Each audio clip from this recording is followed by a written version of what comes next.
Welcome to the Cabral Concept, where board-certified Doctor of Naturopathy, Dr. Stephen Cabral, shares with you exactly how you can reverse aging, take back your health, and live a life full of energy and passion, with new 20-minute episodes every single day to keep you healthy and engaged.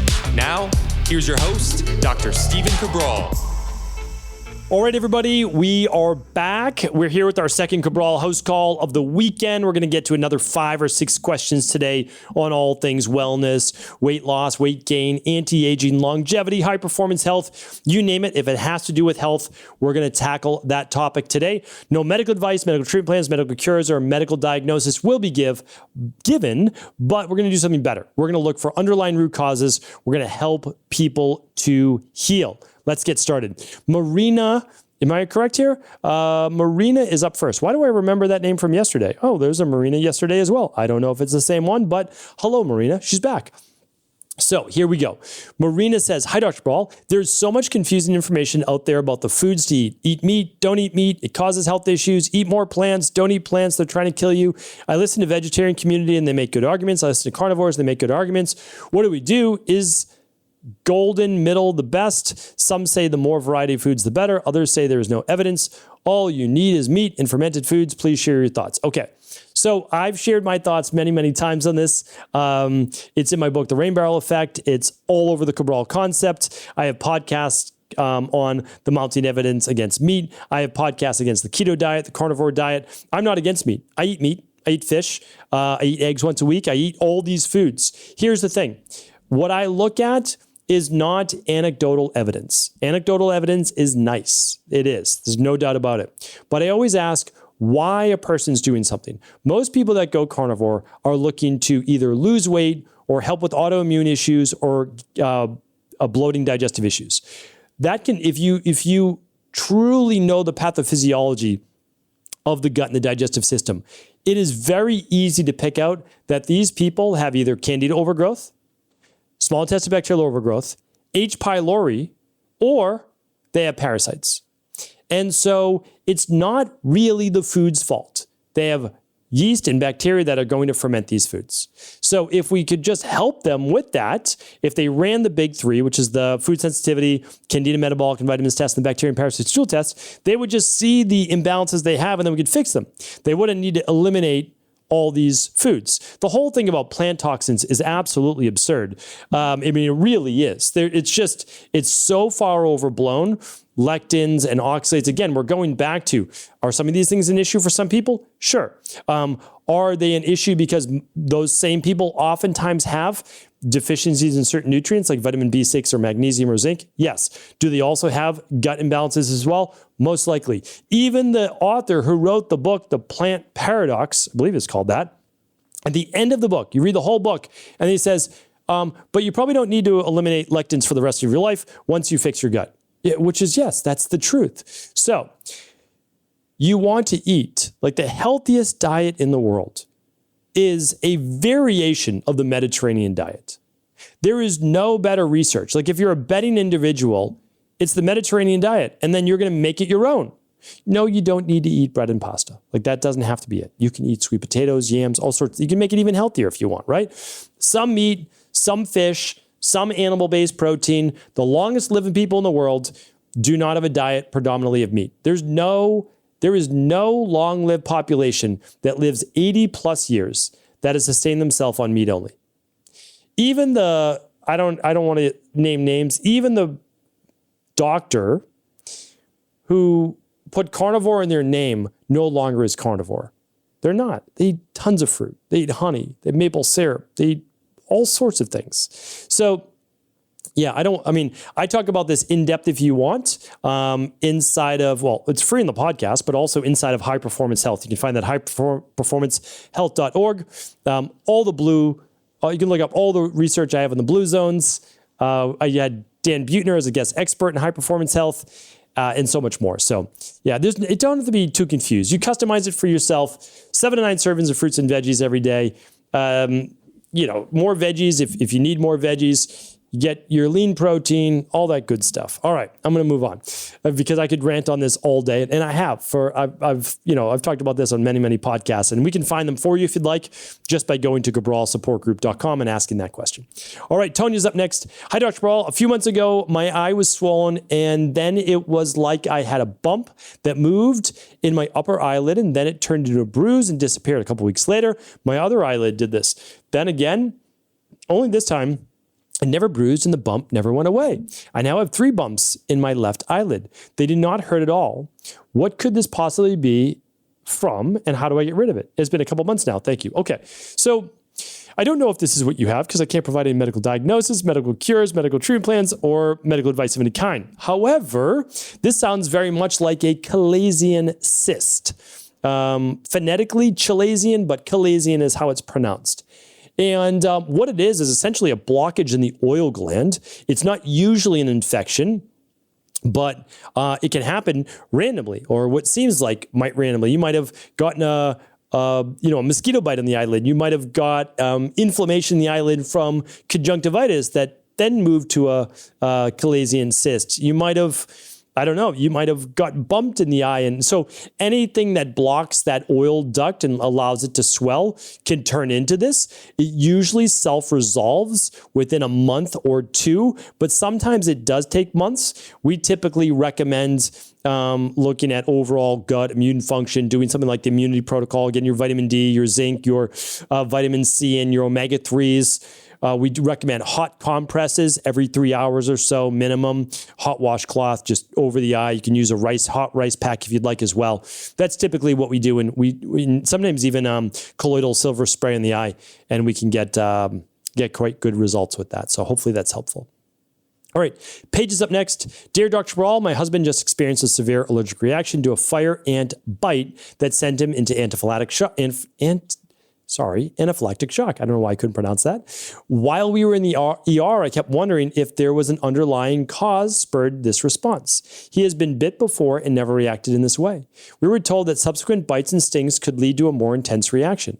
Is there anything that we can do to reduce the body's response outside of carrying the EpiPen and being equipped with Benadryl? Thank you for your guidance. That is sometimes true. That actually is true. So some people respond stronger to bee bites or fire ant bites for sure the second time. And here's why, because I don't know if they explain this to you. So basically, it's even like a peanut allergy. So the first time you eat peanuts as a child, maybe there was no reaction. But the second time the child went into anaphylactic shock, the first bite or peanut exposure, etc., can often prime the immune system. And then what happens is the second exposure, there's the overreaction. And the overreaction leads to that great amount of inflammation and swelling, which then can lead to the anaphylactic shock. So I don't know that there's always a fixing cure for this. My goal is to look at all of the underlying root cause imbalances, meaning like low levels of cortisol, low levels of vitamin C, low levels of zinc, low levels of vitamin D, like things that would actually balance the immune system. And then, of course, it's to try not to be exposed to the thing again for a while, so the memory cells in the immune system begin to die off and go lower and lower, so that if a bee or bite exposure ever happened again, hopefully there wouldn't be that same level. Now, I'm not saying that this is going to happen for your husband, but I used to be someone with really bad allergies back in the day, especially as a child all the way through my 20s. And when I would get bit by a bee, and for some reason as a child, you get bit by a bee, and like an adult, you never get, for the most part, you don't get bit by bees too much. So I got bit by a bee multiple times as a child. I was probably tormenting them, to be honest with you. And my hand blew up like a balloon. And so it didn't always happen, but then I was very conscious of that. I did actually get bit by a bee by accident. I stepped on one and got the stinger in my foot. Counts as a bite, and or stung by a bee, and I didn't get that same reaction. Now it'd been probably 10 years, so sometimes I don't know if it's my body getting healthier overall, or it was a lot of exposure between bites, and that's why my immune system had a chance to kind of quiet down. Okay, so hopefully, Paige, I at least pointing in the right direction, gave you a little bit of help. All right, Anonymous is up next. I already answered this question. This is the one yesterday on CrossFit and PCOS. Okay, so we'll just delete that out. And then Kavita is up next. I just want to share that I'm obsessed with your research and knowledge and listen to your podcast. Oh, thank you, Kavita. I appreciate that. My daughter is 22 and she's been suffering from pain in her throat for the past 5 to 6 months. The doctors are unable to diagnose the issue. She has already been on antibiotics twice, and the pain goes away for a while but comes right back.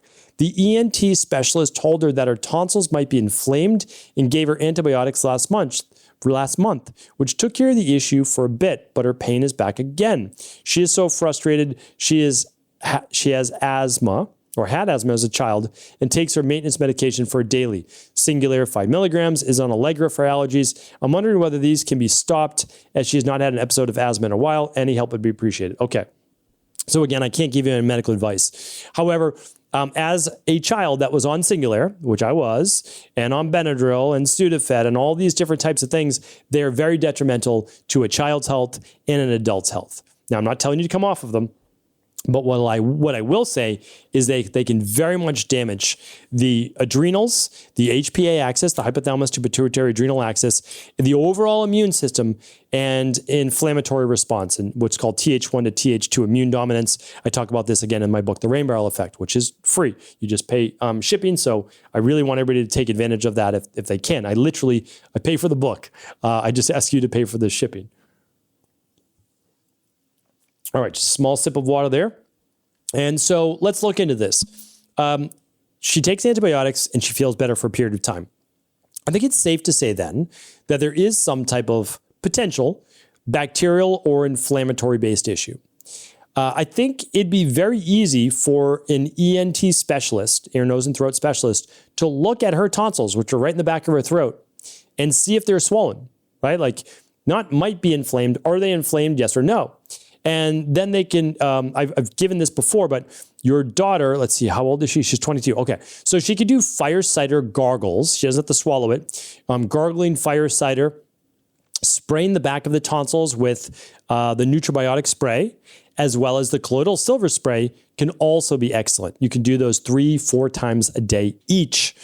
Then what I would look at, if that's just local, I would look at what are the underlying root causes. Like, is she high in omega-6s to omega-3s? And that's maybe why she has allergies. Is she lower in magnesium? Is she lower in producing cortisol? If possible, I know it's not able for everybody to be done, but I would run the Big 5 labs, because then you can look at everything. Food sensitivities, gut health, adrenals, electrolyte balance, what else? Inflammation. I mean, everything. So if possible, I would run the Big 5 and really start to tackle what are the underlying root causes, so that we're not trying to medicate away, the pain. Because I get it. I totally understand. I had acid reflux, believe it or not, when I was 17 years old through 20 years old. I was put on Prilosec. I mean, I was always on medication until I found natural health, and I found how to go deeper and to look for these underlying root causes. So I get it, Kavita, totally understand. And I know you and your daughter will figure this out. You will. All right, let's move on to one more question for the day. This one's from Anonymous. And it says, hi, Dr. Cabral.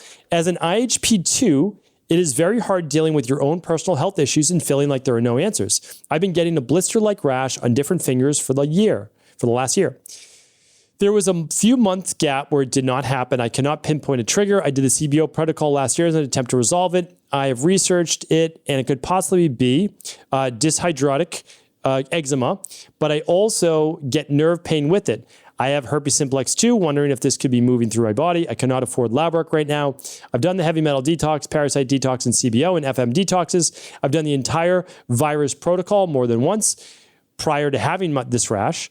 My concern is, what damage is this doing to my body? If it is viral, what would you do to resolve? Yeah, great question. So I've actually spoken about dyshidrotic eczema before, in terms of like dishydrosis. And I know what you're saying, and it very well could be viral. It could be. It could be food sensitivity. And it could be viral. If we're not able to run any labs, this would be my basic recommendation, non-medical advice. I would do the daily foundational protocol and the daily immune protocol. So that's the daily nutritional support or the activated multi, the daily fruit and vegetable blend optional, daily omega-3 support, daily probiotic support.